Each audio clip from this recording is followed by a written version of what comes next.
and welcome to the Doofcast, a film and TV podcast from Doof Media. I am your host, Scott Daly, and joining me, as always, my estranged daughter, Matt Freeman. Hey, you wanna be in my movie, Matt? I will not be in your podcast, Father. Well, it would have been better if I had said podcast. You're right. No, that's a good note. I take the note. What about now? It's okay. Let's take a break. What if I hire someone else to be a replacement Matt, but then they do a bad job? Then will you be in my podcast? What if I poisonously undermine your confidence with barbed, backhanded remarks? What about that? I love that, actually. Okay. And I think that really gets to the core of the issue. This week on the show, we are concluding, actually, our series catching up with the Best Picture nominees before the 2026 Academy Awards. The Oscars are this weekend, and we have just in time, Matt, finished our series because today we are talking about the 10th and final film that was nominated for Best Picture, Sentimental Value. So we're going to be talking all about this final movie. And then, Matt, we're going to look back at our slate of 10 films. We're going to rank them. We're basically going to submit our Oscar ballot for Best Pictures. And then I thought we could have some fun and go through some of the other big categories and see if we can make any predictions on how we think Sunday night's going to go. Sounds like a blast. Yeah.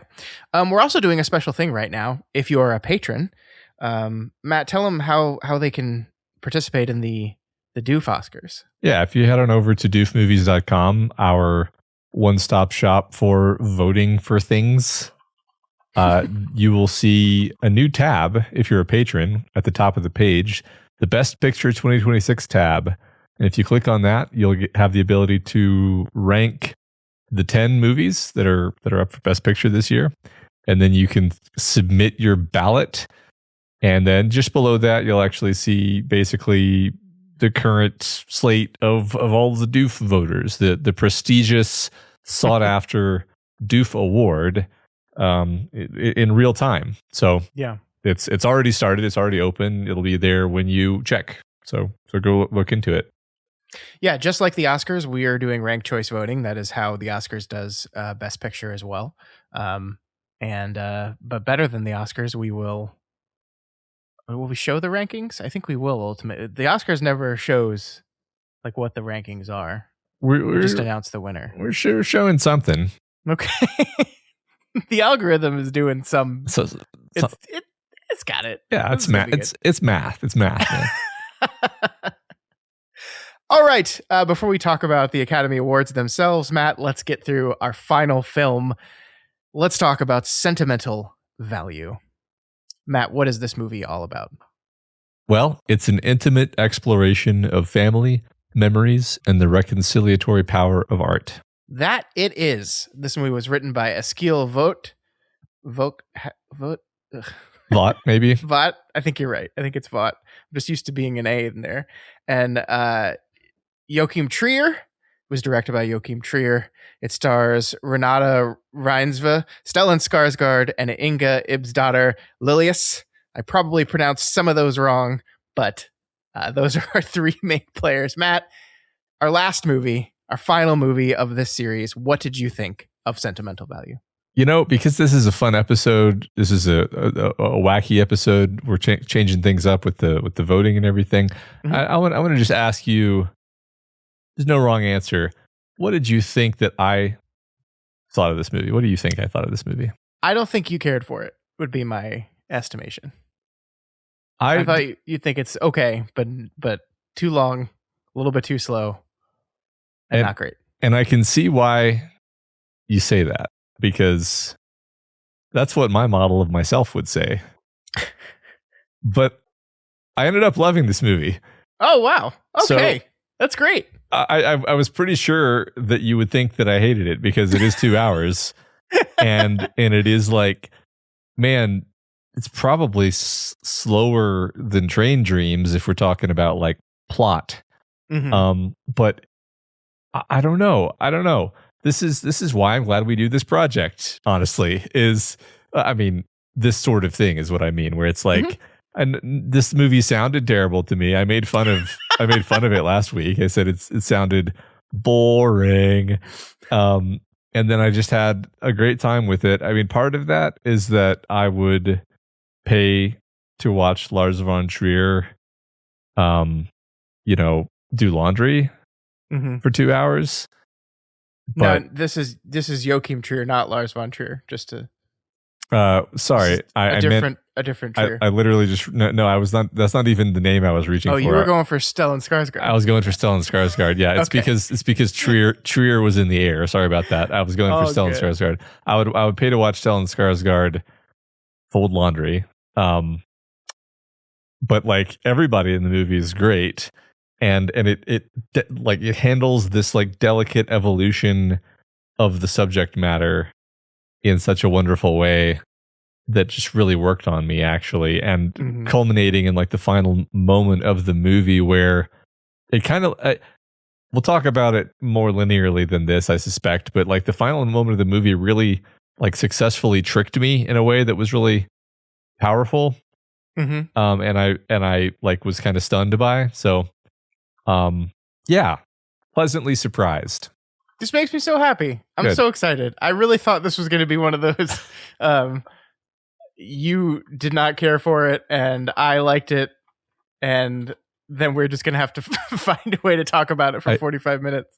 I'm glad you liked it too. I mean, I did. Yes, I did. I don't like it when we disagree, but no, I'm glad. Yeah, that's great. I mean, I found all four of the core performances of this movie just absolutely staggering. It is no surprise to me. I don't know if you knew this, but every single lead actor in this movie is nominated.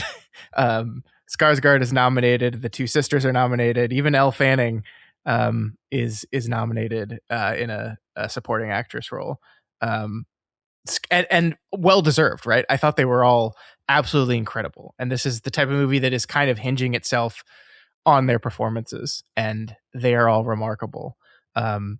I was kind of like on board for this movie in the opening minutes of it when it starts doing this like very long monologue voiceover about the house, which I loved and found just absolutely captivating from the very beginning. We're talking about this house, and this is an essay that the Nora wrote when she was young, about if she could be an inanimate object, she would be her house, and she personifies the house. And we defined very clearly that the house is a key important part of everything that we're doing in this story. And then it just kind of unfolds from there. It's the movie's kind of funny in some parts.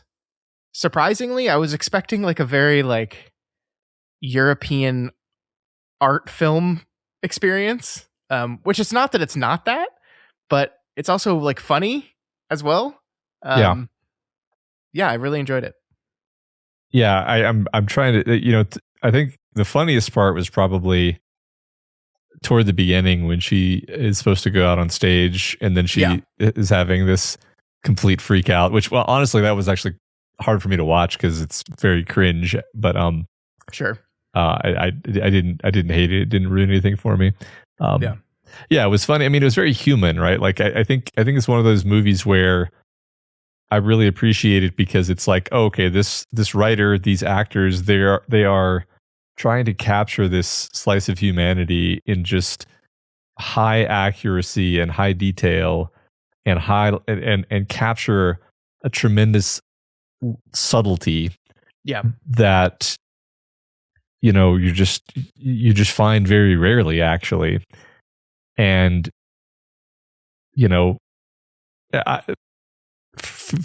it was interesting actually, because maybe even like an hour and a half into the movie, I don't know if I had been won over yet, which is weird, right? Like maybe an hour and a half into the movie, I was kind of like, okay, like I'm enjoying the performances, but I just don't know what this is about. Sure. And then when it ended, I felt, and I don't even know if I can articulate it concisely, but I felt that I understood what I was doing, which I think is more important. Yeah. No, I think so. And I guess we can attempt to now verbalize what we think the movie is about. Yeah. I mean, to me, this is like and I think this is why it's so key to the performances, because this, joking about the one line IMDb summary that you read, this is a movie about how all these people are completely incapable of expressing the way they feel ever to each other. They cannot ever just come out and say what they want, how they feel. And they use art to do that. And so it is this. I mean, I think it's really fascinating if you look at the gosh, I'm blanking on Stellan Skarsgård's character's name now. So let's just call him Stellan Skarsgård. Sounds good. His name is Gustav Borg. This famous director who's 15 years removed from his prime. He abandoned his family to go off and be a famous director. And watching in this movie as he kind of like desperately tries to reinsert himself in the life of his daughters, but he doesn't know how to do it. He doesn't know how to be a dad. And yet, when he's doing it with Elle Fanning's character, it seems like he's doing and saying all the right things, right? Like, he protects her. Like, there's that one scene with the interview where the interviewer asks kind of a nasty question. He like jumps down the guy's throat. And it's just like he's kind of put everything he is into creation, and so he has nothing left for the people that he helped create, ironically. And so it's only through his films that he can actually like even begin to express, hey, this is what's going on with me. This is what's kind of fucked me up my entire life. And I understand that it's also fucked you up, and that's my fault. And the only way I can show you that is by writing a movie for you to be in. Yeah. Yeah, I was really touched by, I feel like the movie kind of gives us information out of order, but yeah. Realizing that the little girl who's in I guess it's like a Holocaust movie, was his younger daughter. Yes. Rather than his older daughter. Like maybe the movie did tell us this and I didn't parse it because I had to read everything because it's subtitled, which is not something I knew going into it, by the way. But I thought that had been the older daughter, who was obviously the professional stage actress, but no, it was the younger daughter who then, obviously quit acting and became a mother. And like his emotional reaction to being able to connect with her through her being in his movie. It was like they had this special thing because she had been in his movie, and the older daughter, it was like he desperately wants to have this kind of connection with her. And you can tell, again, like you said, he can never say it this way. He can never articulate how important it is to him, but it's very evident to us because we watch him, and I think we see exactly what you said, which is he can't really express himself except by showing people the art that he's making and hoping they get it. And then that's why the ending is so beautiful. Is, well, you think something horrible is happening, and then it actually is like, no, she did decide to work with him, and actually this is a beautiful moment of connection. And you love it. I loved it. I love the ending.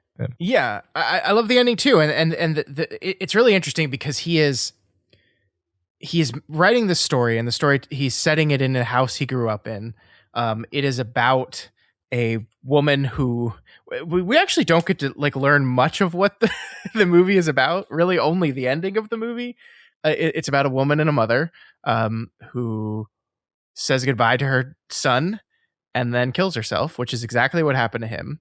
And yet he refuses to admit this is about his mother, who did that exact same thing to him.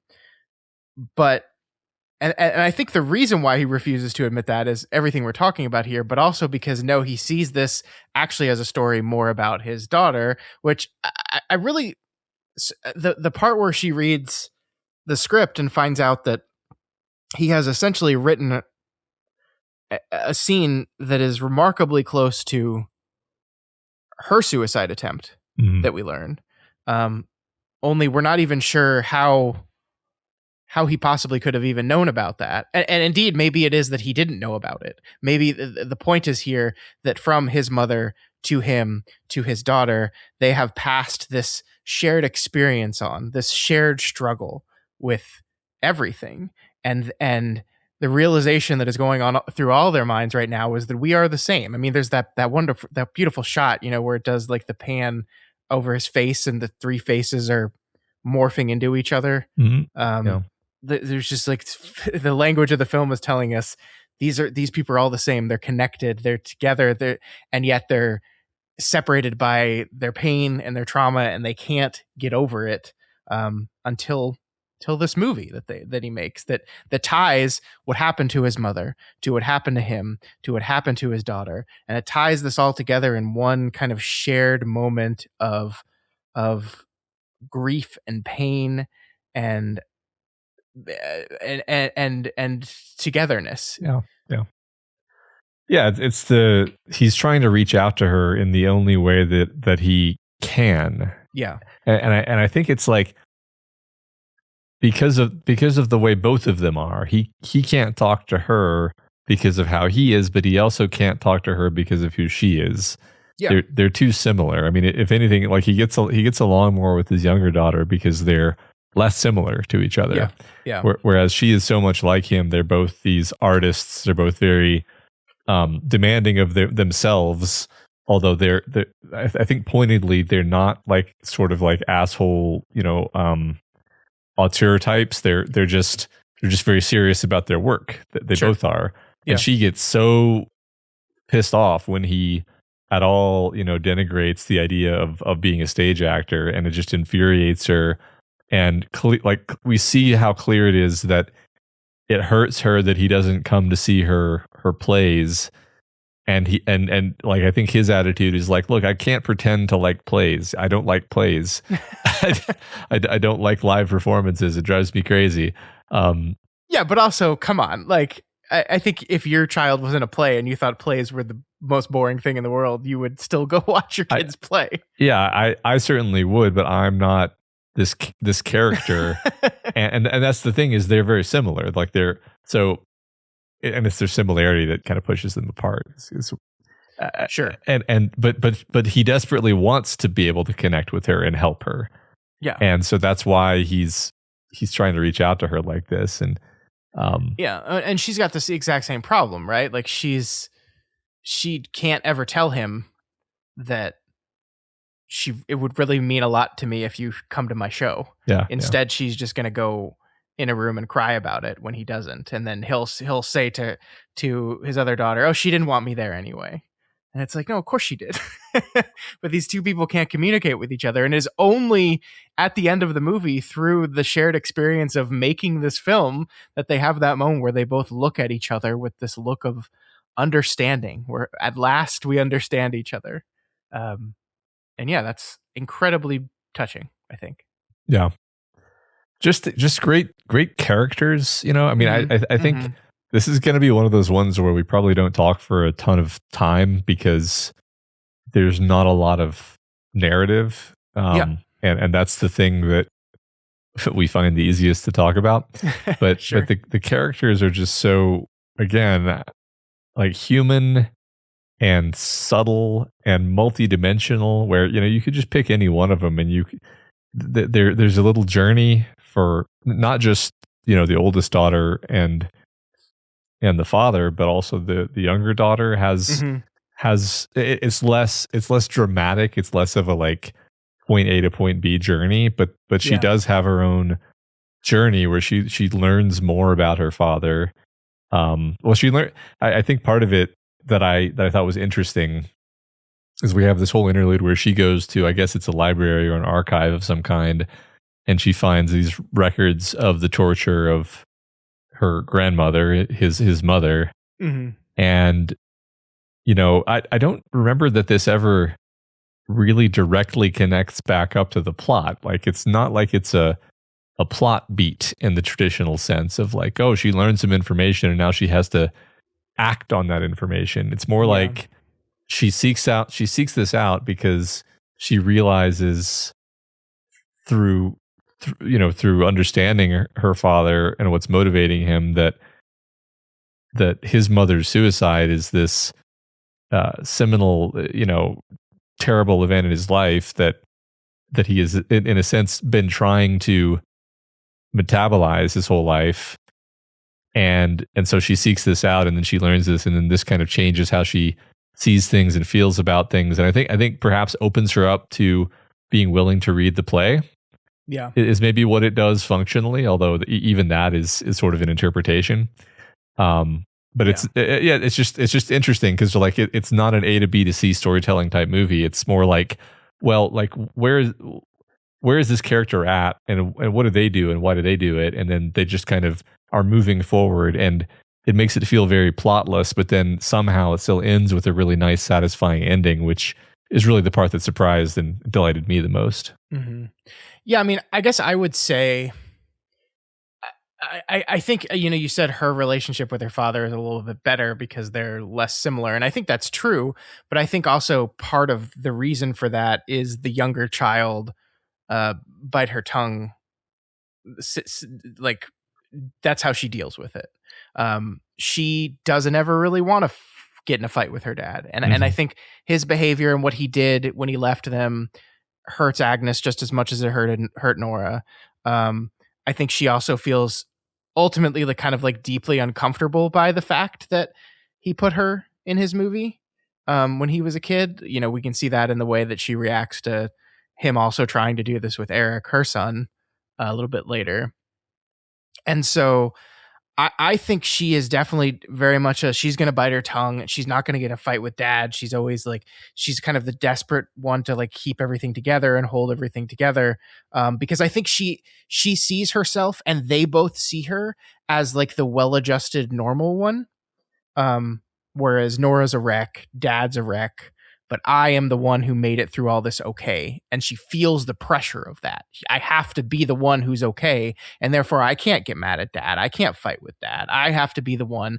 I have to be the mediator. I have to be the peacemaker. This is what I have to do. And I do think kind of her progression throughout the movie, and maybe this is or is not related to the fact that she learns all this stuff about her grandmother, but for her to actually push back against her father and be like, no, Eric is not going to be in this movie. We are not doing it this way. And like being willing to fight her dad on some of this stuff, I think is this important moment for her as well. It's like finally someone's like saying what they think and how they feel about things. Finally someone is doing that. And so like the fact that this movie has time for her arc as well on top of everything else, I think is just one of the things that makes the movie great.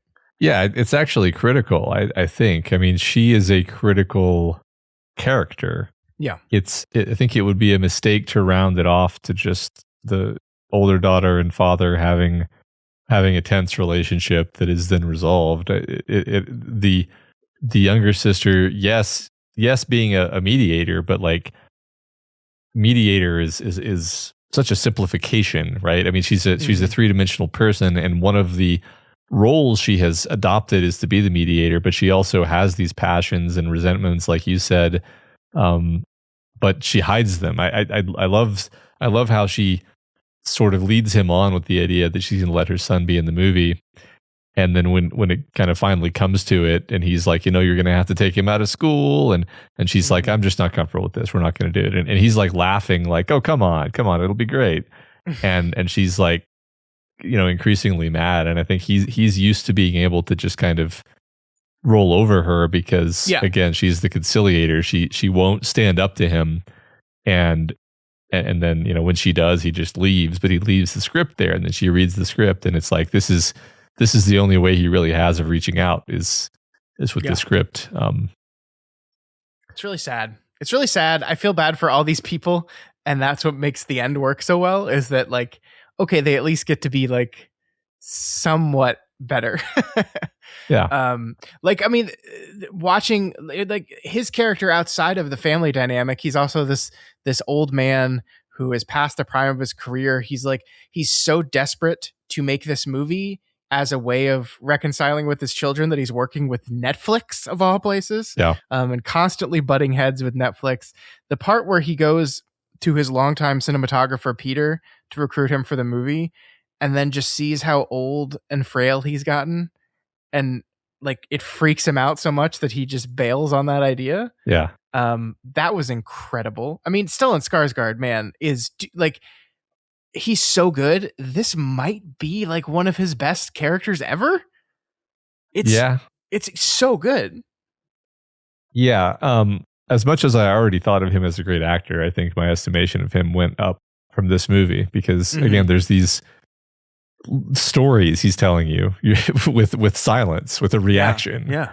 I mean, really, that's we already said this like 3 times, but really every actor in the movie has this ability to tell you, 2 pages of elegant prose with what they do with their eyebrows in response to what someone else has said. It's really quite astonishing. Like as just a case study of acting, I look over this, not to jump to the Oscars comparison of it all, but like none of the other movies this year are in the ballpark of this one when it comes to just acting, period. Like it's just not a close call. So again, I think that's most of why I like this movie, right? Just imagine this movie without good actors. It would just be the most boring thing ever. But no. I also like we've been talking about the sisters and Skarsgård. I want to make sure we give Elle Fanning credit too, because like I think that's almost an impossible role to come into in a movie like this, where she kind of has to play a version of herself. She's like the Hollywood American actress, right? And she has to thread this needle in a way that like it's believable, but also not like insulting to her. You know what I mean? Like, like she just has to be this character that we don't want her to seem stupid. We just want her, like, she has to be a person that's smart enough and talented enough to recognize that she's wrong for the part, and to tell him that even if he knew it. I just think it's a remarkable performance as well. I just like she really, it's such a fine line to walk with this type of performance where it can easily lead into, like, honestly, the first time I saw her, I thought we were doing this thing where it's, like sometimes these art house movies have like the dumb Hollywood actress. And it's like very stereotypical dumb Hollywood actress. And that's not really what she's doing ultimately. But it could have gone there really easily, I think. I agree. It's threading a needle because she's super sympathetic.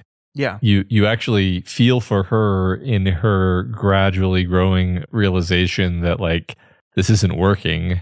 Right. And it's interesting because he is being very polite and accommodating, and like the person he is as a director is not the person he is as a father. Right. Yeah, which is crazy, but it's true. It's pretty interesting how you just wish he could turn this on when he was around his daughters, right? Exactly. But he's like endlessly positive and welcoming with her, and it has to be her who just realizes like this is just not. She doesn't say it this way, but it's like I don't have this gaping wound that you need from me. Yeah. For this role, like who has this gaping wound? Your daughter. She is raw in the way that you need for this particular role.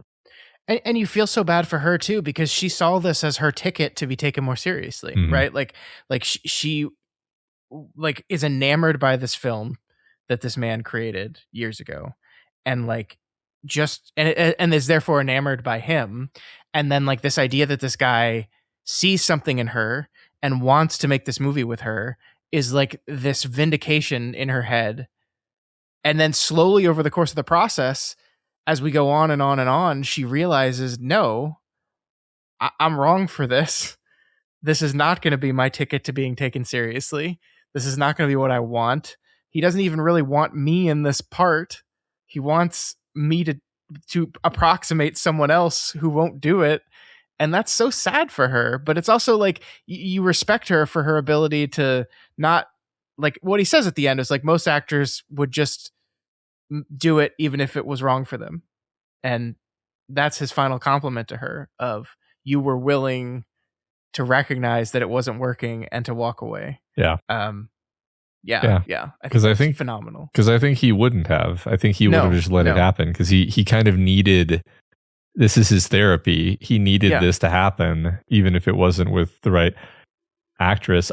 So I want to talk about the funny coincidence this year where we had something very similar to what happened in this movie happened in Hamnet, where there is a monologue that has been written, and we have one character deliver that monologue in a stilted, and essentially inadequate fashion, and then another character give the same exact monologue in the perfect heartbreaking way.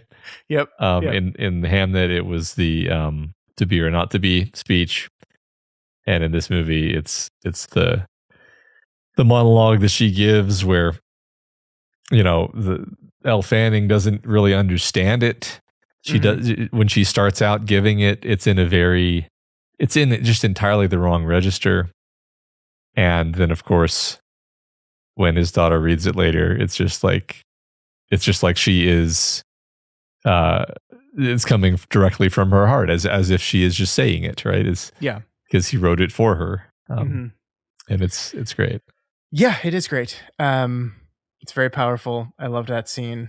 I loved everything about the ending. I really did. This is another one of these movies, these long kind of art house films that the end is just wow, that just completely knocked me over.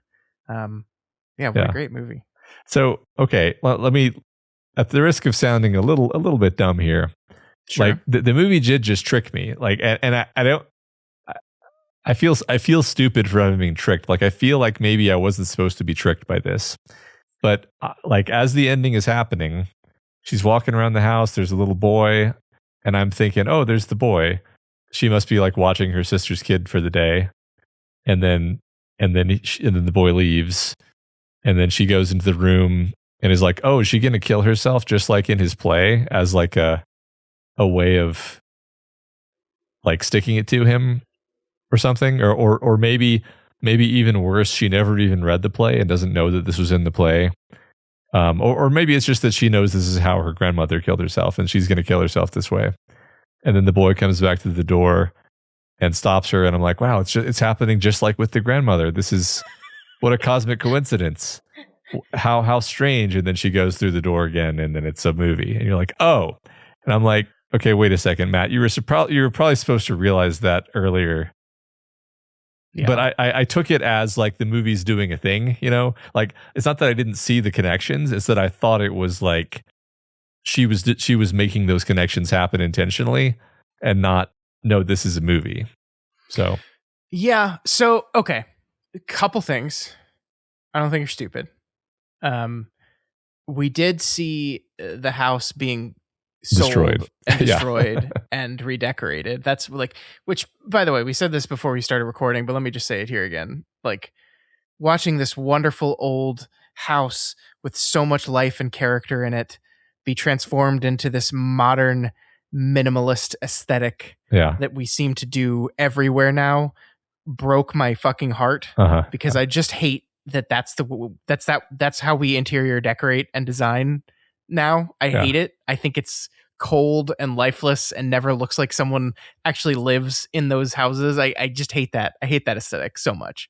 And I think the movie wants you to hate that aesthetic when you look at it in this movie. You're just like, oh, this sucks now. It's all fixed. It's all new and shiny, but it sucks actually. Yeah, well, the whole idea from the beginning of the movie is that the house is an important part of all of this, and the house it has this flaw built into it.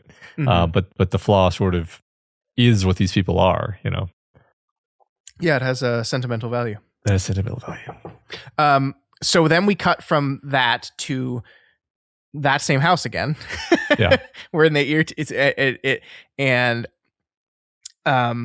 I think so. What I will say is, I think the scene wants you to start off confused and uncertain.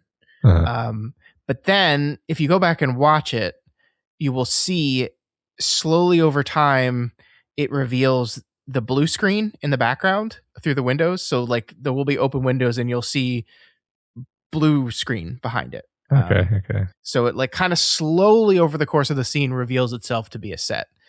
So it is not like it hides it from you until she steps through the door. It does over the course of how all that plays out reveal itself to be a set. But I think it does slow roll that. I think you are meant to enter the scene kind of confused and maybe concerned. And then as it carries through the motions, you go, oh, okay, she's now in the movie. Got it. Okay. I think honestly, I was so wrapped up in the drama and just like watching her face that I wasn't looking at the windows. so I'm glad, you've reassured me enough that yes, I could have noticed it if I had widened my perspective. But honestly, I feel like this speaks to the success of the movie, really, and the performances, that I was so invested that I wasn't noticing stuff on the screen that was there for me to notice. Because I was just like sure that was how it was going to end, and I was going to be super bummed. And then it's this curveball, and I think even if I'd realized it, 10 seconds earlier, it still would have felt similar. It still would have felt like, oh, okay, I do think that is ultimately what it's going for, is that moment of realization. Now, maybe it's just happened a little bit later for you than for me, because I saw the blue screen backdrops and some of the windows. But no, I mean, I think the moment still works very well. Because it's not, I mean, yes, the blue screen is there, but it's not announcing itself as correct. It's not showing him sitting in the director's chair until the end. Yeah. So anyway, it really, really interesting way of doing that. Really kind of got me. It reminded me of other things that I really, really like, where you feel like there's a really high chance that this, sort of maudlin material is leading in just a really depressing direction, and then at the last second you do a bait and switch, and actually there is a moment of true connection and growth, and you have some hope, and then we end on that note. That's kryptonite to me. I love that stuff. So I really like it too, and let me just say, there's a lot of movies out there that are about movies, and there are a lot of movies that posit characters as a genius filmmaker within the world of the movie, and then don't have like the guts to prove it. And I think both with the ending sequence, because essentially we are watching it being filmed in a way that like the camera that we are observing in that scene is the camera of the scene, right? But also the brief sequence we see when his daughter Agnes played the character in the movie that won him all the acclaim way back when. Yeah. That's a really good scene too. Like we have no context for that scene in the whole larger movie that it was, but like that was a really well shot, like well put together, like emotional capper to a movie that we hadn't even seen. And so it's like they pulled it off. They convinced me that this guy was a really fucking good filmmaker without just saying he was. They convinced me by showing that he was. And not many movies can pull that off. And so another point for this film. Yeah. I agree. That's it's funny. That's the direction I thought you were going in. You were going to talk about the other movie within a movie, which I agree. It's both, I think. It's both. And that one doesn't quite announce itself as a film either. You kind of start off confused. I think that one's a bit more obvious because you realize like, okay, this is clearly a period thing because there's Nazis. You realize that pretty quickly, but you don't really understand like, okay, but why are we doing it? Like what it, and then you realize like, oh, it's a screening. Okay. It's just a fun stylistic thing. And you already mentioned the kind of, avant-garde lights flickering, rotating, and then the characters' faces merging into each other thing. That was very avant-garde, obviously, but like I thought the movie earned it, if that makes sense. I don't know. Yeah. I don't mind avant-garde. Like I like it when people try weird stuff, and I appreciated it. I appreciated all of the risks the movie took, and I think it kind of earns those risks by just drawing you in and Yeah. I mean, I agree. I love it. There's a lot of very avant-garde choices. That is one of them. I mean, the other, we talked about the voiceover. The voiceover is some old lady. yeah. Who is that? And who is she in the context of the film? In like, is this Nora, 50 years down the road writing her own memoir? Maybe, right? We don't get any of that. We don't actually get to see what happens to any of these people after the camera stops. But like it just left us with like this flavor, and I think, as you elegantly put at the beginning of this thing, just a feeling, an emotional feeling that the movie leaves you with, that feels like something has been accomplished, and something powerful has been stirred in you, as you watch these characters struggle their way through everything. Yeah. I honestly, it does get a lot of credit for me that it ends on a positive note. I feel like it's tempting and sort of cheap to be like, yeah, we're going to make an artsy movie and it's going to be about how humanity sucks and how connection is impossible and self-destruction is inevitable. And that's it. Like, what else do you expect? Are you stupid? Are you a rube who thinks that there can be good in this world? And I really like it when the movie is like, no, here's a meaningful moment of connection where you can believe that like this lifelong, fissure between these two characters has been meaningfully repaired, or is at least on track to be repaired. And the beautiful role that her younger sister played in this. Yeah. And them, even just her realizing how much her little sister loves her, which maybe she kind of knew on some level, but didn't feel until that moment of, I can't remember exactly what the line was. It's like, how come you went through the same thing I went through, but ended up normal, and I didn't. And it's like, well, the difference is I had you. And it's like, fuck me. Yeah. That destroyed me. Ugh. I like when family reconciles. Yeah, me too. It's great. And it's not like everything's going to be perfect, right? Like, I think her and her father are still pretty damaged people. But they had this one moment to be able to see each other. And so, yeah, it's all you need sometimes. Yeah. And I mean, the kid is in the movie, which means the little sister changed her mind. So yeah, everybody, it's a family affair. Yeah. They all came together and they're going to make this art together. They're all going to be involved in their own way. Yep. Everyone's happy except for the poor house, which now has to look terrible and lifeless. Yeah, but they remade it in film, so now it's immortal. True. That's true.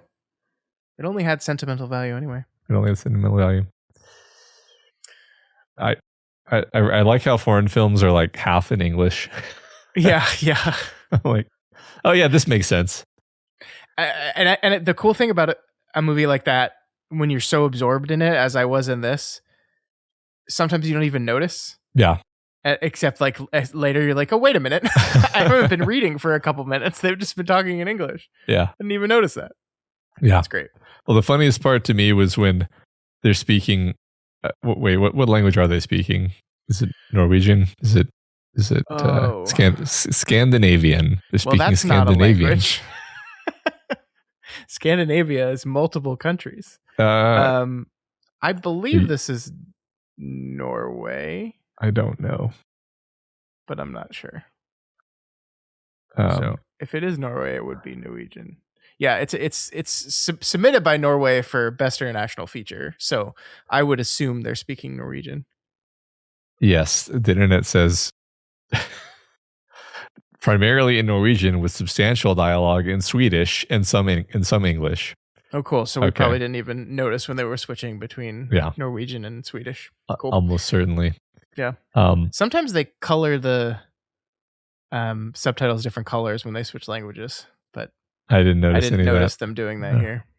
I was gonna say I just liked it when they're speaking Norwegian, and then suddenly he goes, "We go way back" in in English. I was like, dude, they probably do that, right? I know that so many in so many different parts of the world, everyone learns English, and so they just adopt English phrases as like the way that we have a lot of French phrases into English, you know. And so it's just but you like, we don't know what English phrases other languages have adopted until we hear them in a movie like this, right? Sure. And then we get to be surprised. Yeah. No, I agree. It's great. All right. Anything else you wanted to say about Sentimental Value? No, don't think so. Okay. Doof. With that said, our task ahead of us now, Matt, is we are going to submit our ballot, our ranked choice voting ballot for Best Picture. So why don't we start at number 10 and then work our way down? I think this is my easiest choice of the evening. I'm going to go ahead and put F1 as my least enjoyable Best Picture nominee. Yeah, the only one that will only require one keystroke. Going to press the key at the top left corner of my keyboard. I think that's how that the works. The F1 key. Oh God, everything's broken. No. All right. Yep. F1. There we go. All right. Good. We both agree on that one. Yep. What are you thinking for number 9? Let's see. I think this immediately becomes hard. Mm-hmm. I think I didn't enjoy I did not enjoy The Secret Agent very much. Did not enjoy that one. Did not enjoy watching it. So I think I'm going to put it there. Okay. So your number 9 is The Secret Agent. Yep. And what is yours? In a shocking twist, I'm going to rank a Guillermo del Toro film lower than you. Wow. Because my number 9 is Frankenstein. So I wanted to say this. I was telling you this earlier the other day, that it's not that I love Frankenstein now, but I just realized that, like, as the weeks passed, I was just remembering the boring stuff that I hated less and less. And I was remembering the genuinely great stuff with the monster kind of toward the middle of the movie more and more, and just appreciating how great that stuff was in isolation. Yeah. And that made me feel better disposed toward the movie overall, even though that this is me also in the same breath admitting that I am forgiving it all the stuff I didn't like. So anyway, I just wanted to mention that, like, it's kind of interesting how your feeling about something can change in that way. For sure. And I have a story about that I want to talk about a little bit later. Okay. I will say, like, basically after number 10, I like the other 9 films on this list. So I am now ranking 9 films I quite enjoyed against each other. So that's how these work. So, like, I don't know, pretty good. Like, I think my overall conclusion on these nominees is they did a pretty good job, except for that one outlier that I don't understand why it was even nominated. Yeah. I think I agree. I think even, Frankenstein, Secret Agent, these are not movies that I loved by any means, but they were good movies. Mm-hmm. All right. What is your number 8? I think I'm going to put, I just had this in my head. I think I'm going to put Frankenstein at number 8 because while I did say I liked it a bit more, I don't actually love it. So, okay. How about you? In the most boring decision possible, I'm just going to reverse your ranking exactly, and I'm putting Secret Agent at number 8. Okay. Secret Agent, I was listening to a podcast today talking about the Oscars, and I'm going to basically steal what this critic, Amy Nicholson, said, because I thought she just said it so perfectly. The Secret Agent is a movie that, like, I was so in love with the opening. The opening, like, 10, 15 minutes was so tense and so wonderful. And I was, like, completely enamored by it. And I, like, sat down, like, going, like, oh yeah, I'm going to like this movie. And then I just felt like it never it never lived up to that from then on. Like it wasn't as bad. I enjoyed quite a bit of it, but like I felt like I was chasing the high from the opening of the film the entire time and going like, this is prime for me to like. Why am I not liking it? Why am I not liking it? Why am I not liking it as much as I was during those opening minutes? That's a bummer. Yeah, I agree with that. Yeah. Do you want to do the next one? You want to just kind of alternate a bit? Sure, we can alternate. For number 7, I think our lists are going to diverge here, Matt. I am putting Marty Supreme. Oh, wow. 7. Interesting. Yeah. Yep. That's my number 7. I enjoyed this movie quite a bit, but I think what I talked to you last week about, it's kind of, I've been there, done that with the Safdies. And there are parts of it that I think I really enjoyed Timmy's performance. We'll get into that in a little bit too, but I think when I look at all the other movies left on this list, I think I just like them more. Yeah. Well, maybe this will be a curveball to you. I think I'm going to put Train Dreams here. How fucking dare you? Yeah. I mean, I think it's literally just that the movies are getting pretty good at this point. Yeah. And I have a hard time putting Train Dreams above, anything else on this list. So sure. So there it goes. Yeah. That's fair. Okay. What's next? Number 6. Yeah. Geez. I think for number 6, I am going to put Begonia. Okay. I did enjoy that movie quite a bit, but it is definitely not my favorite of, oh my gosh, Yorgos. I had Lars von Trier spinning around in my head. It was not my favorite Yorgos Lanthimos film, but I had quite a bit that I enjoyed still. I think that one seems like one of those divisive ones. I think I'm going to end up putting that one relatively high on my list, but I also just totally get, it just works on me. It's just kind of like my thing, No, I totally get it. Very good movie. Just like these other 5 ones more. Well, I'm trying not to just do the boring thing and put Marty Supreme because but it kind of makes sense. Like, cause I agree with you. Like it was incredibly fun, but it's also frankly just like, in the way that this movie was so 3-dimensional and nuanced and subtle, that was just like, a bullet driving through a wall. Yeah. Like it's which is cool. but it's not yeah. All right. Marty Supreme at number 6. To once again steal from the Amy Nicholson podcast I was listening to earlier, it is interesting that these movies, we have this list of 10 movies here, and some of them are films and some of them are movies and some of them are both of those things. And Marty Supreme feels like a movie to me. Yeah. And that's not necessarily a bad thing. Movies are really good. I like movies, but I also like films, and I think the greatest can be both. Yeah, I like that. So, yeah. All right. Number 5. Why don't you go first this time? Yeah, I think I'm going to give you another curveball. I think I'm going to put Sinners here. Okay. And basically, I'm going to try to riff on what you just said. I mean, Sinners feels like a movie. It's a straight up genre flick. It's playing with genre. It's creatively and cleverly playing with genre, but it is genre.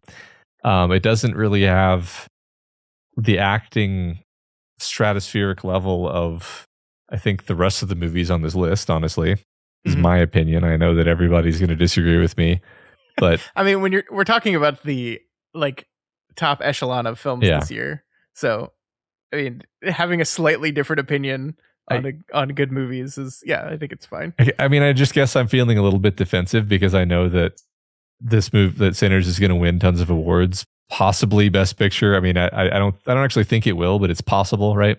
Yeah. And I'm just I'm just kind of feeling a need to justify kind of a middle, 5 out of 10 ain't so bad, but I get it. I mean, I think Sinners is a remarkable film, and I think I probably do like it more than you, but even I acknowledge that there are parts of it that don't work as well as other parts of it. I think it's a really good movie overall, but I think it's absolutely fine to say that there are 4 other movies you like more. Yeah. For my number 5, I am putting Sentimental Value. Really good movie. Liked it a whole lot. Loved talking with you about it. But I think I like these other 4 movies a little bit more than it. Yeah. Yeah, I was tempted to say the same, but I think I'm going to put Begonia there, actually. Sorry, not there. I mean, on the next one. Are you going back on? No. I just I mentally went ahead to the next one. Sorry about that. Sure. Yeah. I think Sentimental Value. That doesn't surprise me after the conversation we just had. I think I have massive recency bias towards Sentimental Value, to be honest. Sure. But yeah, I'm going to save that one. And I guess I just told you my number 4, which is going to be Begonia. Okay. So yeah. My number 4 is going to be Hamnet. And I'm actually very surprised when I was sitting down trying to come up with this that I think I because of, exactly what we talked about with both Sentimental Value and Hamnet and the way they kind of end similarly, I thought I would enjoy Sentimental Value more and put it higher, because I think throughout the course of Sentimental Value, I think I liked that movie more, whereas Hamnet, I had bits in the middle I was, at least on my first watch, I was really struggling with. But I think Hamnet gets the edge for me because I think that last 20 minutes of the movie was some of the most incredible shit I've seen all year. And like, look, I love the end of Sentimental Value as well, obviously, but like, just some all-time great stuff that Hamlet gets to at its very end. So yeah, that's where it goes for me. Yeah. I admit at this point it gets real hard. Yep. Because I'm basic. Yeah, go ahead. So what are the 3 films you have left to pick from? You have One Battle. I have One Battle, Sentimental Value, and Hamnet. Okay. Yep. I expect that if you ask me a month from now why I put Sentimental Value this high, I will tell you I have no idea. So for future Matt, it's because the acting was really strong and it really connected with me on an emotional level in a way that really very few of these movies did, even for a second. Mm-hmm. And that's why this is hard, is Hamnet and Sentimental Value. Sentimental Value, yes, that's the movie. Both are operating on the same wavelength, where they're connecting to you emotionally. The acting is fantastic. There's a lot of subtlety. I think that Hamnet might win because it is a period piece and is very visually striking and beautiful. Mm-hmm. Whereas this movie, it's not that it wasn't, well shot, but it was just like, it's just kind of functional, really. I mean, it's not, the visuals did not arrest me. Sure. And visuals are an important part of film. So the real question is, I know I'm taking my time here, but the real question is, where does One Battle fall between these two, or above or below these two? And I might surprise myself. I think One Battle might be number 3. Oh, okay. Because that's a movie that is doing a lot of things, but I don't know if it's doing them as well or in the ways that I like, in the way that these other 2 movies are. So I think I'm going to do it. You only live once. I'm putting One Battle at number 3. Okay. One Battle after another. Number 3 for Matt. Yep. All right. So my final 3 are Sinners, Train Dreams, and One Battle After Another. Mm-hmm.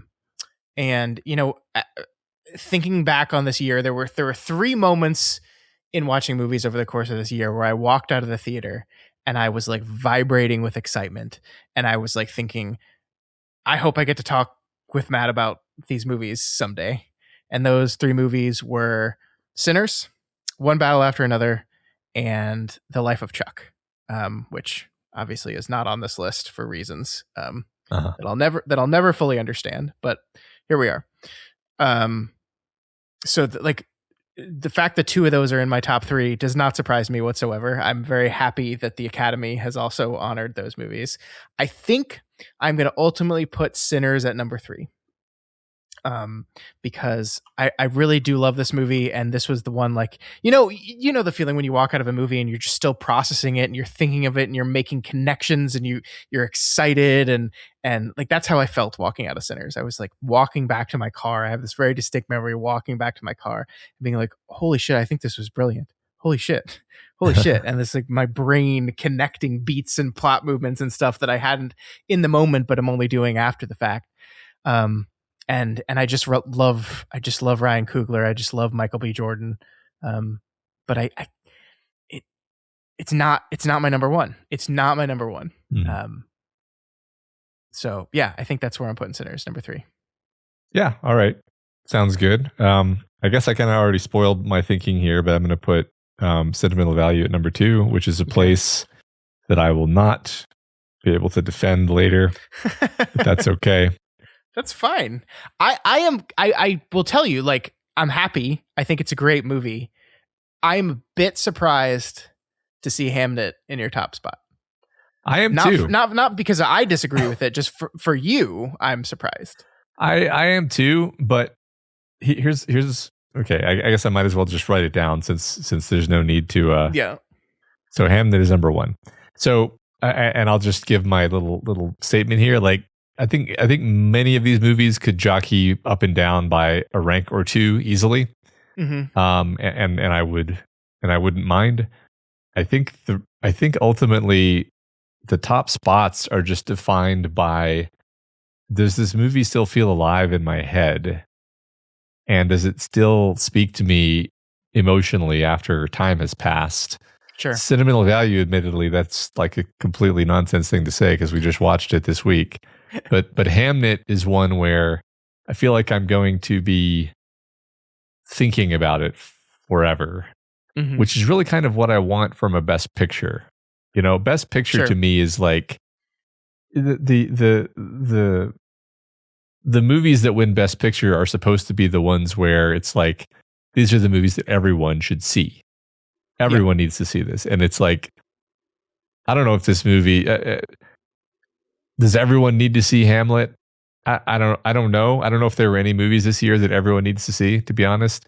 But Hamlet is really powerful, and it does all the things that I like. So yeah, there. I gave my closing statements. I have one final question for you. Yes. Did the woman married to William Shakespeare not know what a play was? It was not important to her. She did not care what he did for work at all. It's great. I love it. Yeah. Great pick. No, I enjoy it a lot. Now I have to have, and the funny thing is I wrote this down already, and now I'm like wanting to change it. Or so here's what I'm wanting to avoid. I'm wanting to avoid the stupid film bro thing of putting not only the heavy favorite, but also like the broiest film bro film that ever existed as my number 1 film. But I think it just is. Like, sometimes that happens, right? Yeah. Because I loved One Battle After Another. That is the movie. You know, we talk about some movies are movies and some movies are films. I think One Battle After Another is a movie and a film, and I think it was such a tense, wonderful ride. I think some of the performance in there all time. I think Sean Penn, that character, like, holy shit. I like, from the second he starts performing in this movie, I'm like, what the fuck is that? That's crazy. That's what he's doing. I'm enthralled by it. Benicio del Toro was great. Leonardo DiCaprio was great. I think I just have to be honest with myself and say that it was my favorite of these movies, One Battle After Another. Yeah, go ahead. I do want to talk about Train Dreams briefly, because I put Train Dreams very, very high, right? Yeah. Significantly higher than you. And I want to kind of explain that a little bit. So I got an opportunity to do something a couple weeks ago. Like, one of my neighbors reached out because a local theater here in Dallas, the Texas Theater, I think this was the theater that Lee Harvey Oswald ran into after he shot the president. So it's very famous. Wow. They were showing a 35 millimeter print of Train Dreams with a Q&A with the director afterwards. And my neighbor got tickets. and asked me if I wanted to go. I had already seen the movie. This is after we had recorded the episode, but I'm like, hell yeah, sure, let's go. And I got to watch this movie again in 35 millimeter in a theater, and I fell absolutely in love with it. I mean, I liked it already the first time I saw it, but seeing it on the big screen, being able to focus on it and appreciate its incredible cinematography and the profundity and the power of it from first beat to the end, it moved me in a way that like I wasn't quite expecting. And if we had made this ranking before I did that, I might have put it right where you put it. But right now, where it sits with me now is I love Train Dreams. That's great. This makes me really, what's the opposite of appreciate? Feel bad about the fact that I watched 100% of these movies on my TV, or in some cases, my second monitor. Yeah. Which is just horrible, but unavoidable in some cases. And how that probably negatively impacted my experience. And I don't know. It feels pointless to wish things were otherwise, because I just don't have the time. My life is just not going to allow me to go watch all these movies in the theater. But it's just worth acknowledging what a factor that is. Yeah, for sure. I mean, definitely. Like you look at my top 3. All these movies are movies I got to see in the movie theater. Yeah. And I agree with you. It is completely impractical at this point in my life for me to be able to get out to the theater with 2 young children. I just can't do it. I mean, it would be a very different story if we could like go back in time to January us and say, like, here's the 10 movies that are going to be nominated for Best Picture this year. Make sure you make time to see them in the theater over the course of the year. That I could do, but that's not how this works, right? Mm-hmm. So we don't know. We have to pick and choose and guess. And I think what I will say as a promise to myself is I'm going to try to see more movies in the theater this year. My kids are getting a little bit older finally, so it's not like I can bring them, but it's less of a hassle to have someone come babysit. And so I might be able to get out to the movie theater a bit more this year than I have in the past couple of years. So I'm going to try.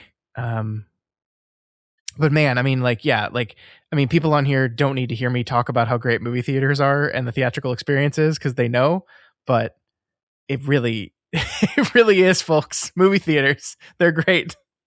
Yeah. Yeah. Well, in any case, I guess it's impossible to see many of these, so it's not like I can go catch up later, but no, I mean, yeah, we would have to. You know what I'll do is I'll keep my finger on the pulse of Oscar favorites throughout throughout Cannes, and coming out of Sundance a few weeks ago, and maybe we can try to see more of them in theater. I mean, it's hard. It's really hard. Yeah, but I just wanted to comment on your placement of One Battle at the top. I mean, I think I would bet 10 years from now that is the movie that people most remember from this year. I think maybe with maybe One Battle and Sinners, yeah, would be the two where people are like, those are movies where people remember. I kind of feel like in 10 years, if you ask me like about Sentimental Value, I'm going to be like, what? like don't Fair. Even remember watching. That's a movie? No, I don't think I've ever seen it. Well, I mean, this is kind of a fun thing we could possibly do, because we've been doing this for a few years now, right? Yeah. So what do you remember about the Best Picture nominees from last year? What is the one that you remember from that? I mean, the problem with that is I will mix that up with the previous year, but I like this idea. Because honestly, if you like, I'm like, did Anatomy of a Fall, was that last year or the year before? Like that's the kind of confusion that I have. Sure. Anatomy of a Fall was last year. So no. Sorry, Anatomy of a Fall was 2 years ago. Well, I answered your question in either case. Apparently, Anatomy of a Fall is one of the most memorable movies. Yeah, there we go. That's when we learned how terrible the French justice system is. Yep. I mean that to me was a really good movie, and it has held up because I remember it well. Okay, I have the list of really good movies from last year in front of me. Best picture nominees, and I think that The Brutalist was super memorable. It's hugely stuck with me. That's interesting. I'm not. I mean, I can't disagree with your opinion on your, but like, I have not thought about The Brutalist at all in the past year. I think do you want to pick one? It's funny. The movie I think about the most is Conclave, which I don't think is the best movie on this list at all. Well, I mean, I just think the performances and Ray Fiennes was so fucking good in that movie, man. For sure. Yeah. I mean, that was one where I went and I showed it to my oldest kid because I was like, I actually think you would enjoy this, and I didn't think that about any of the other ones, or they were like Anora and she couldn't watch them. But yeah, I really like that one. The only other one I was going to mention, so it's funny because like Anora was a great movie and it deserved to win all the stuff it won. I don't know if I've thought about it a lot. The Substance is probably one that we both placed pretty low, but it's memorable. Mm-hmm. And then pretty much, I don't know, the rest of them weren't very good. I think Nickel Boys was good, but I don't think I've thought of Nickel Boys a single time since then either. So no, I have not thought of Nickel Boys at all, even though I thought it was great. Yeah, I mean, it's interesting how this all shakes out. Yeah. I mean, I think it's interesting that your 2 years ago list was Anatomy of a Fall when that is Oppenheimer year. Yeah, yeah. Well, that's just I didn't remember that, but I mean, I definitely have thought of Anatomy of a Fall a lot since I saw it. Mm-hmm. I'll just honestly. Yeah. I mean, I think you're probably right that 5 years, 10 years, 20 years down the road, I feel like Sinners is going to be this kind of watershed movie moment. And I think part of that is the talent and the skill of the movie itself, and part of that is how successful it was. It was the way Ryan Coogler kind of negotiated himself into a big payday for that movie. As a reminder, he owns the IP after a certain amount of years, like this kind of unprecedented deal that they did with him, where the ownership of the IP reverts to him after, I think it was 10 years. So he will make all the money on this movie after that moment, which is great and good for him. And it just felt like an important moment. I think One Battle is a movie that speaks very much to what 2025 was like and the feelings people had. So yeah, I don't know which of these will be looked at. Yeah, I mean, I think Paul Thomas Anderson is well regarded enough that this movie will stick around. But I mean, he's never won an Oscar. He's never won an Oscar.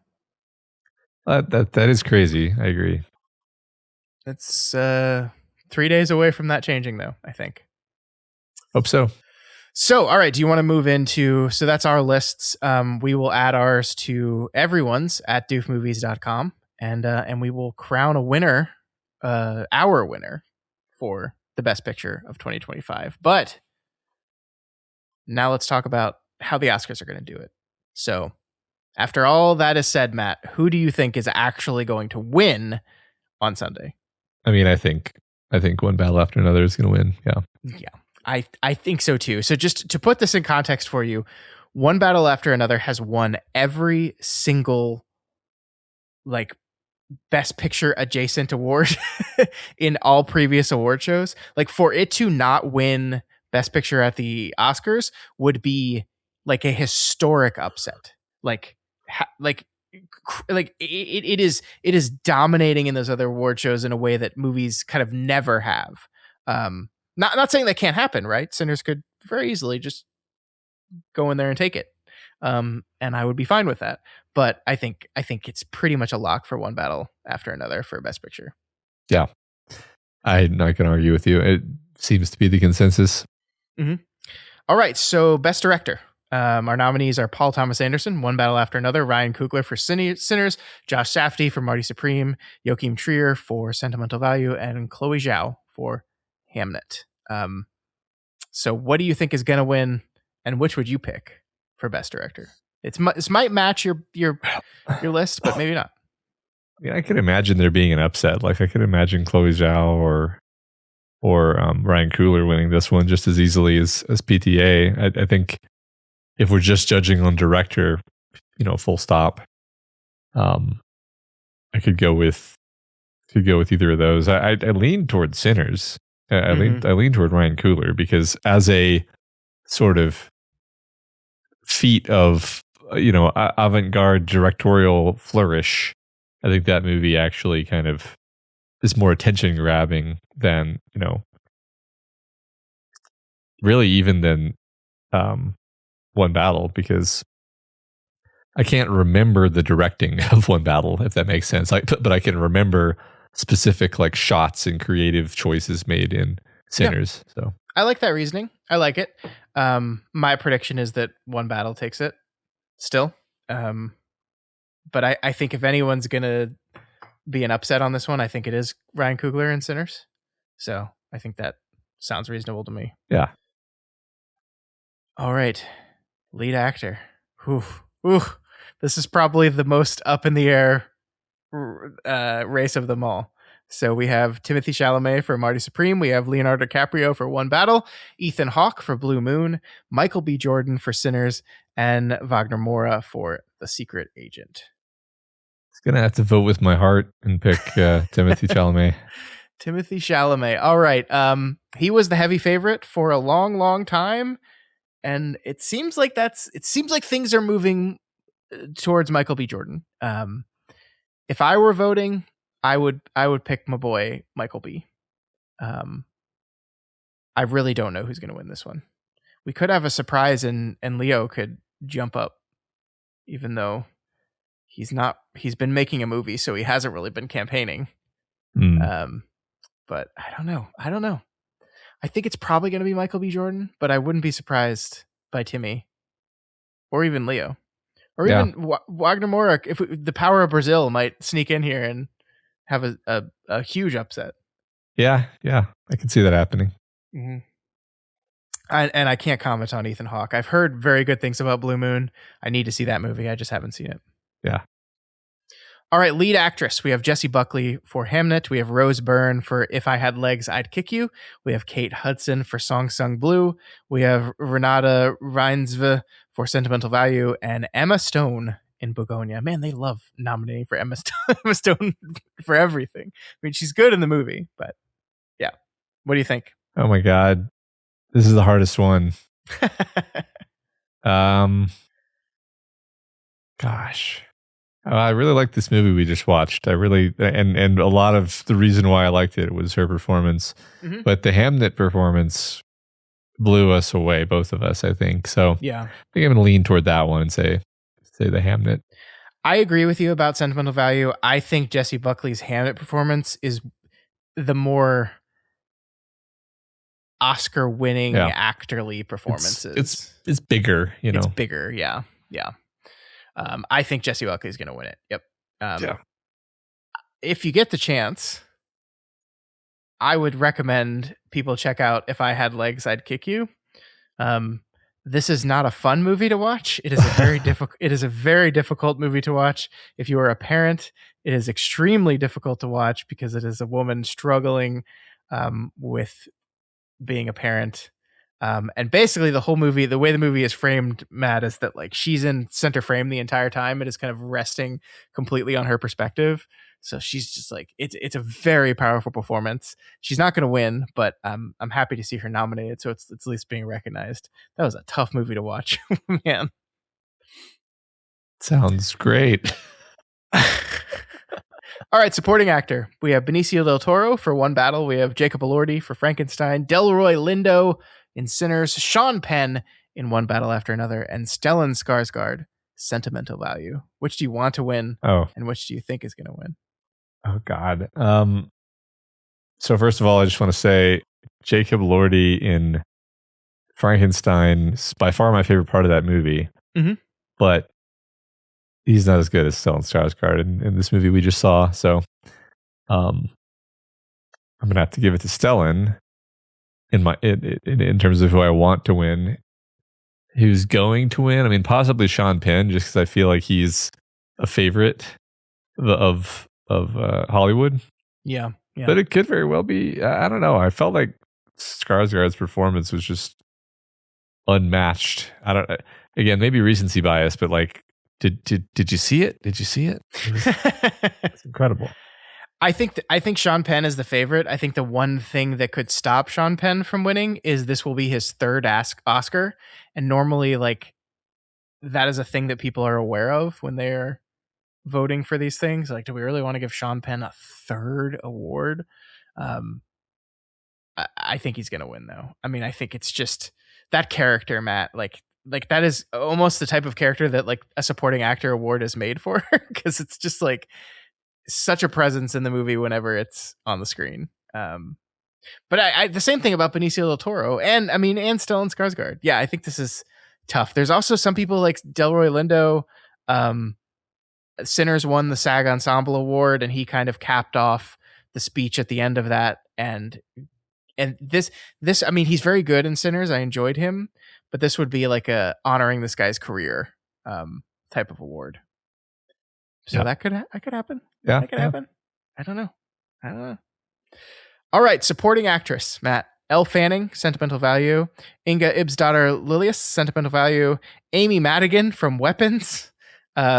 Vunmi Mosaku from Sinners, and Tiana Taylor from One Battle After Another. Easy. Weapons. Which so this I still want to talk about that movie with you sometime, by the way. Yeah, we're doing it next week, man. Come on. Don't spoil it for people. Sorry. Yeah, I think she's the favorite right now. Yes. If you can believe it. We'll see how this goes. I don't know. I think this is one of those things where like this is basically the only thing Weapons was nominated in, and it's a way of like nodding towards that character. It's also like a career award for Amy Madigan. She was in Field of Dreams way back in the day. People really liked her in that. I think it could go that way, but I don't know. Maybe Tiana Taylor. I don't know. I don't think either of the Sentimental Value actresses are going to win, unfortunately. Yeah, I think you're right. So I think Amy Madigan is going to pull this one off, which is just absolutely delightful. We will talk about Weapons, and if you told me that character was going to win an Oscar at the beginning when I saw that movie, I would tell you you're crazy, but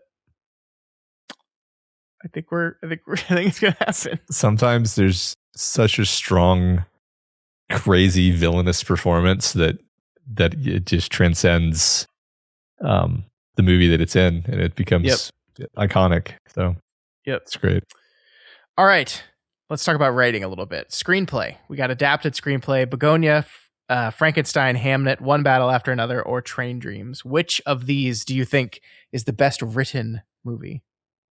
Adapted movie. Wow, there's a lot of adapted movies. Mm-hmm. Or I'll just comment that. Well, that's okay. I'm doing this thing where I'm second guessing everything because I'm like, but I haven't read the source material, so how can I say whether it's a good adaptation? But just in terms of a screenplay, full stop. I think probably One Battle After Another. Yeah. I think that is what's going to win this award. Pretty confident about that. I agree with you. I haven't read any of the source material, like any of the. Well, I guess I've technically. No, I was going to say I've read Hamlet, but that's not. This was actually a novel called Hamlet. So I haven't read any of the source material for any of these, so I can't comment on their adaptive skill. I just think this is an award we give to PTA on this one. Cool. But original screenplay, we have Blue Moon, It Was Just an Accident, Marty Supreme, Sentimental Value, and Sinners. What do you think? Why? Okay, so adapted. So original is exclusive of adapted. So they're just totally different lists. Correct.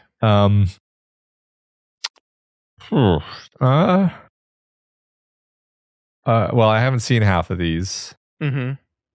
I lean toward Marty Supreme. Okay. Oh, but Sinners could also do really well. I don't feel strongly about any of these, which is weird. Like, I feel Sure. like these are all perfectly good screenplays. The screenplays are just not my favorite part of these movies. Yeah, that's What fair. do you think? I think Sinners is going to win. I haven't seen Blue Moon, or It Was Just an Accident. I think there's maybe a case. So It Was Just an Accident is by a writer director named Jafar Panahi. He is Iranian, and he has been basically exiled from his country for making movies. He's basically told if he goes back there, he will be arrested.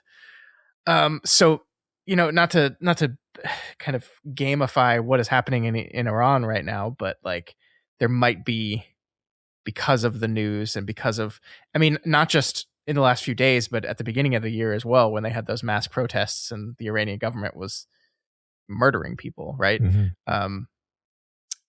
There might be some sentiment that swings their way, that people that are in the academy excise that anger and grief towards what's happening there by voting them up. But I don't think that's going to happen. I think Sinners is going to win. Yeah, that's interesting. I mean, you're right. It's possible, but I agree with you. Yeah.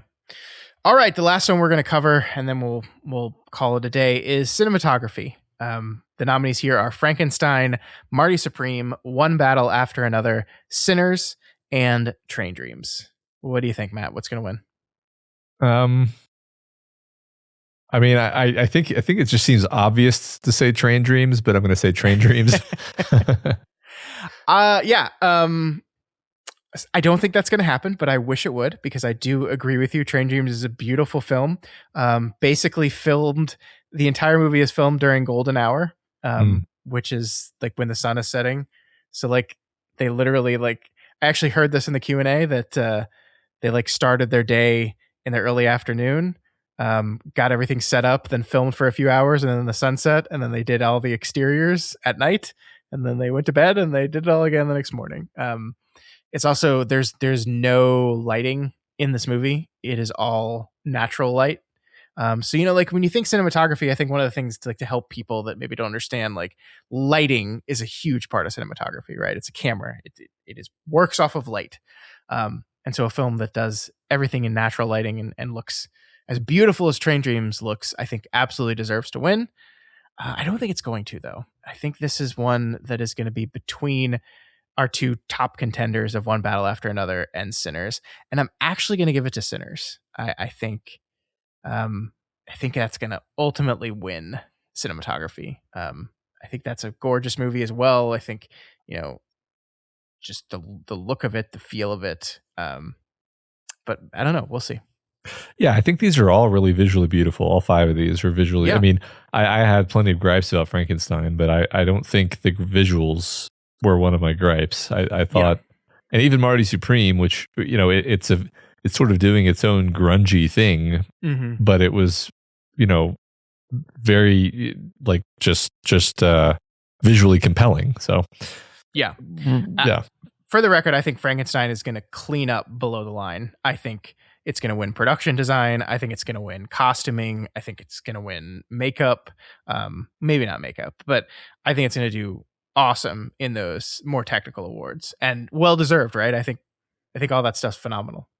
So yeah. All right. Those are the big ones. So we'll see. Oscars are this Sunday. See how it goes. Are you excited? Are you excited to watch the telecast? I am. Yeah. I'm somewhat invested in some of these movies and some of these actors, so I'm going to be rooting for some of them. Conan O'Brien is back to host again. He did a wonderful job last year, so he's back. I'm looking forward to that. And I think it's going to be a good time. There are going to be 2 songs performed at the movie. One of them is Golden from the K-pop Demon Hunters, so get ready for that, Matt. It's going to be...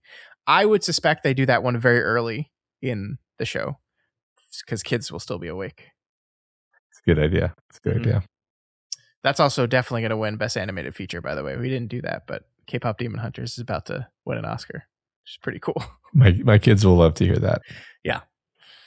Yeah. Well, we'll probably check in next week's episode for how everything went down, if there were any big shocking upsets, or if we managed to get all these right. It's been fun though. The Oscars. It's always fun to do this every year. Yeah, I agree.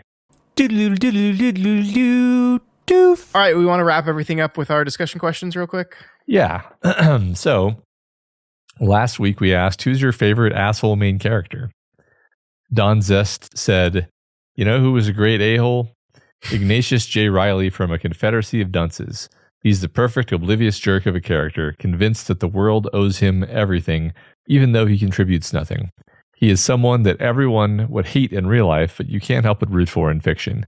I read this book for a book club and expected it to be super pretentious read. Instead, this is the first book I literally laughed out loud while reading. I haven't read that one. I never read that one. I've heard good things. Yeah. Yeah. Heard a lot of good stuff though. Yeah. Good pick.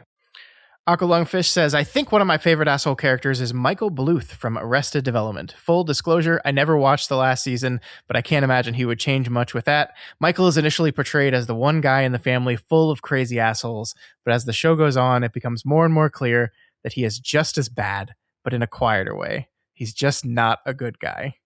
That is true. Very true.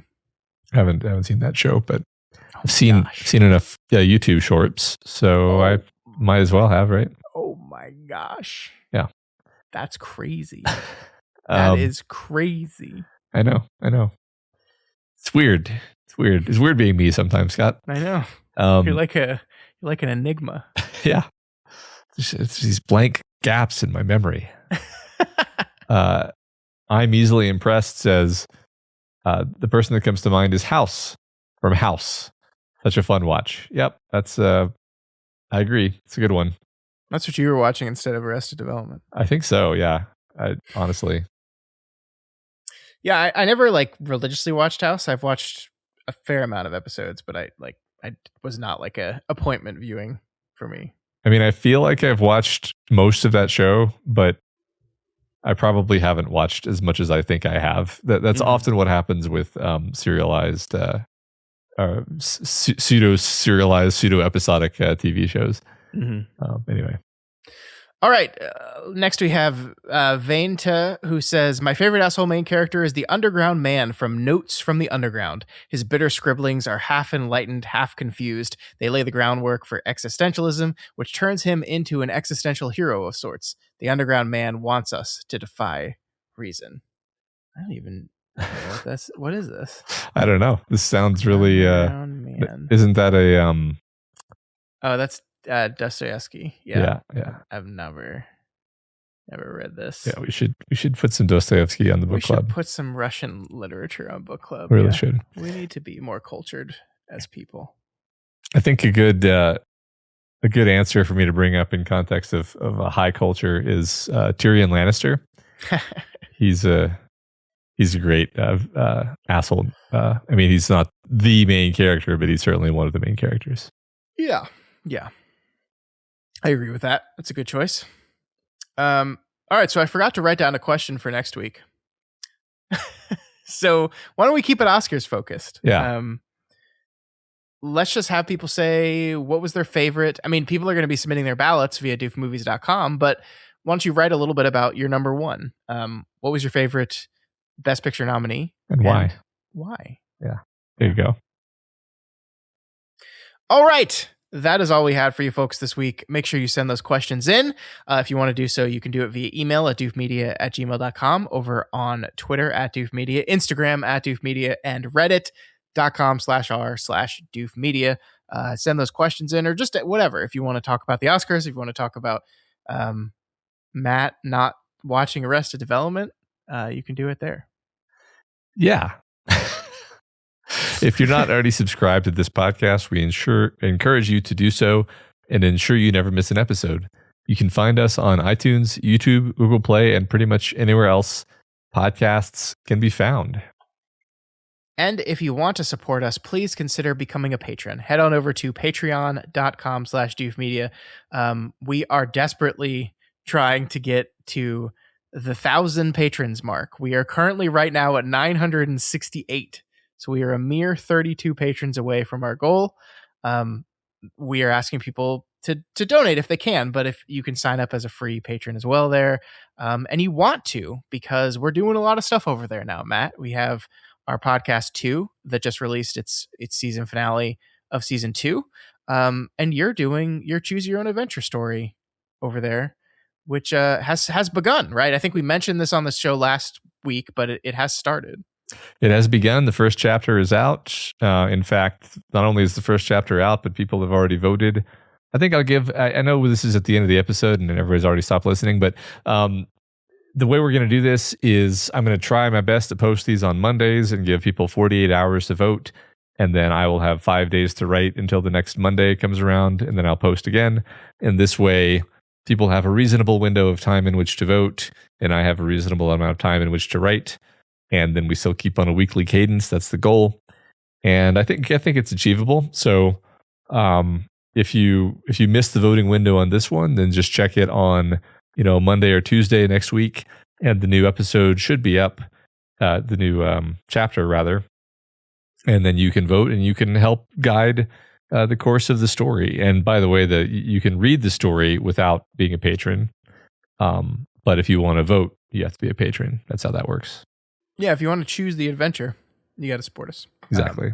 But yeah, I think it's really cool. I really liked reading the first chapter, and I think this is going to be a lot of fun. So make sure you don't miss it, and all the other things we're doing over at patreon.com/doofmedia. Yep. All right. Also, please consider rating and reviewing us on Apple Podcasts. Each review helps us get more exposure and introduces new people to the content that we make here. All right, folks. We have wrapped up our little mini project on our Oscars catch-up. And so we will be moving back to our best 25 in the 21st. But before we did that, though, Matt kind of already ruined this for me. I was going to surprise everyone.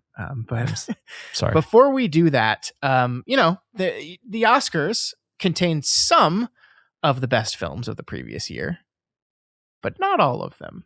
And there was a movie that Matt watched last year that he quite enjoyed that was not nominated for Best Picture. And so we thought we would take this opportunity before we dive back into our long 25 episode series covering the best movies of the last 25 years to talk about one of Matt's favorite movies from 2025. So, Matt, next week, we're talking weapons. Yes! It's going to be good. I'm excited. I'm very excited. Yeah, it's going to be a good episode. And then after that, we will continue with our 25 and the 21st. So just a reminder for you folks, if you are a patron and you have not submitted your rankings for best movies of the 21st century, please go do those right now. So we will pick up from where we left off there. I think we were about 9 episodes into that series before we took a little break for the Oscars. But I think we're going to, I'm looking at the list right now, Matt. It looks like we're going to pick up with Hereditary. Wonderful. Yeah, you're gonna like that one. Have a great time with that. But next week, weapons. Enjoy the Oscars, everyone. We'll see you next week.